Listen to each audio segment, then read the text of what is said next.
This is Coronavirus. Let's talk facts, not fear. I'm Walt Gray. During the next half hour, we'll get answers to your questions about the many ways coronavirus is impacting all of us. If there's something you'd like to know, a question, text us now, 916-321-3310, 916-321-3310. We will cover as much ground as possible in the next 30 minutes. We also have a team from ABC 10 working to answer your text messages all day, all night long. Today's guests include Dr. Jeff Gusky answering your medical questions. Also, Rod Griffin from Experian will talk finances. And Chet Hewitt will be here to answer your questions about the Donate for Sacramento relief effort.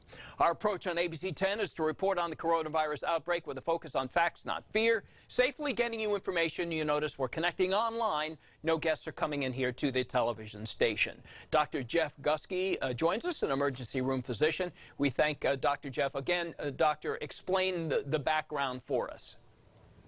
I'm a National Geographic photographer. I have a current show at the Smithsonian National Museum of African American History and Culture. And this is an underground city from World War I beneath a farm field in France, one of many I photographed, where thousands of soldiers, including soldiers from Sacramento, who inscribed their name 100 years ago on these walls, were during World War I. And so the story about race is for another time, but it's a story that unites the country when trust is critical. All right, we'd love to get you back on when maybe coronavirus is over with. We can explore that underground with you. That would be cool. All right, next text coming in for Dr. Gusky. How worried should we be about using the public restroom? That's got to be a challenge. Same as any public space. When you have to wash your hands, do social distancing, be careful. And the most important thing I want to emphasize this is that humidity should be reported just like air pollution indexes, because wet days are safe, dry days are high risk. Mm-hmm. Okay. That's the difference between what happened in New York, New Orleans, and why California is not seeing the big numbers, and no one's talking about it. We need a paradigm shift on humidity before next fall. Okay, you have mentioned earlier when we were talking about the use of a humidifier. Okay, next question coming in for Dr. Gusky. I have allergies and a little bit of a cough. I don't have a fever. Should I call my doctor? No.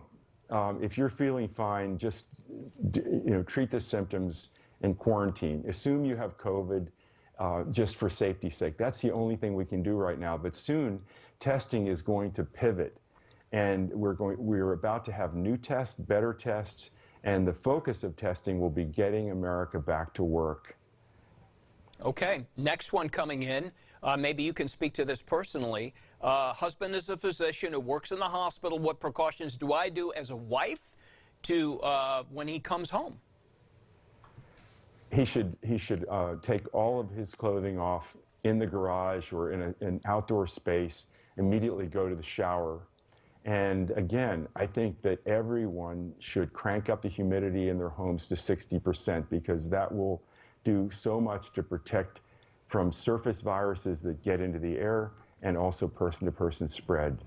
All right, crank humidifier up to 60%. 60%, 24/7. Okay. 24/7. All right, I'm taking notes as fast as I can and everything you're saying. It's super important. No one's talking about it. Okay, you are, and we're glad you are. All right, next text is, what does the virus do to severe asthmatics? That's got to be a real problem. That is a real problem, because asthmatics have very sensitive airways as their baseline, and they are at risk. And so asthmatics need to stay out of any risk if possible. Next one coming in. I've been off for 3 weeks, but my husband works for the Postal Service. Should we isolate from each other in the home? I think that's a tough decision. I would say, personally, I would say just use good judgment and crank up your humidity. That's the best you can do. But we've got to, family is critical to getting through these times, and we need each other. Okay. Next one coming in, getting a lot of texts for you, Doc. I'm trying to get through these as quickly as possible. I'd like to know if you can get coronavirus more than once. That's a very good question, and the consensus seems to be no, but you know, we're still learning. Every day, things are changing. We've never seen anything like this before. All right, next one. I'm a diabetic. I'm on dialysis. I have a low immune system. Should I get tested? Not yet. Just follow your doctor's advice. And I know it's hard, but just stay calm, stay safe, and wait. And soon you will be tested. Everyone will be. It's important. Next one coming in, and you mentioned face masks a little bit ago, Dr. Jeff Gusky. How do we ensure that face masks themselves don't become a host for the virus? Is there some washing when you reuse? How does that work? I think it's common sense. If you use a bandana or anything that can be cleaned, that you clean it just like washing your hands. Okay. Next one coming in, 916-321-3310 for Dr. Jeff Gusky. If tested positive, what medication do you take if you're quarantined for 14 days? My personal belief is that you should talk to your doctor about zithromax and hydroxychloroquine, because there is some evidence from, in fact, all over the world, it's being used in massive quantities, and it seems to be helping people. And one of the ways that it's thought to work is to mitigate the dangerous symptoms called cytochrome storm, where people end up in ICUs and die. So I think there is real value in talking to your doc about hydroxychloroquine and zithromax. All right, Dr. Jeff Gusky, emergency room physician, National Geographic photographer, a man who wears many hats successfully. Doctor, hopefully we can get you back on the program before, and thank you for... I'd be honored. Yeah. Thank you. Please, everyone, stay safe and turn up your humidity. Yeah, we got you. 60%, 24/7. Got it written down. Thank you, Dr. Gusky. All right, coming up, we're going to talk to Rod